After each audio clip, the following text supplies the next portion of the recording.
ആര് വന്നാലും Indian football രക്ഷപ്പെടില്ല പറയുന്നത് കേരള ബ്ലാസ്റ്റേഴ്സിന്റെ മുൻ പരിശീലകനായ ഇവാൻ വുക്കോമനോവിച്ച് ആണ്. ഇന്ത്യൻ കോച്ച് ആകുമോ എന്നുള്ള വാർത്തകളോട് മനോരമ ഓൺലൈനുമായിട്ട് സംസാരിക്കുകയായിരുന്നു അദ്ദേഹം പറയുന്നു, അതൊരു അഭ്യൂഹം മാത്രമാണ്.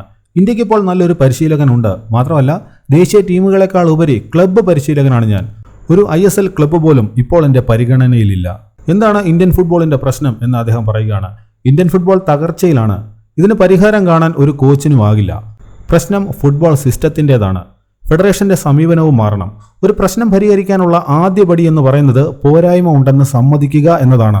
ഈ സിസ്റ്റം തുടർന്നാൽ അടുത്ത 6-8 വർഷത്തേക്ക് സീനിയർ ടീമിന് യാതൊരു സാധ്യതയുമില്ല. പെപ് ഗാർഡിയോളയും മൗറീഞ്ഞോയും ഒരുമിച്ച് വന്ന് പരിശീലിപ്പിച്ചാലും ഇപ്പോഴത്തെ ടീമിന് ഒരു ചലനവും ഉണ്ടാക്കാനാകില്ല. സീനിയർ ടീമിനെ വിട്ടിട്ട് ജൂനിയർ ടീമുകളിൽ ഫോക്കസ് ചെയ്യണം. അണ്ടർ 17, 19, 21 തലങ്ങളിൽ കരുത്തുറ്റ ടീമുകളെ രൂപപ്പെടുത്തണം. മികച്ച പരിശീലനം ഒരുക്കണം. മത്സര പരിചയം കൊടുക്കണം. അവർ വളർന്ന് വലുതായി വരുമ്പോൾ നിലവാരമുള്ള സീനിയേഴ്സായിട്ട് മാറും. അതിന് ജൂനിയർ തലത്തിലേക്ക് നല്ലൊരു പരിശീലകനെ കൊണ്ടുവരിക എന്നതാണ് സ്റ്റാർട്ടിംഗ് പോയിന്റ്. നല്ല പരിശീലകർ നല്ല പ്രതിഭകളെ തിരിച്ചറിയും, വളർത്തും. ISL ക്ലബ്ബുകളും ഇതാണ് ചെയ്യേണ്ടത്.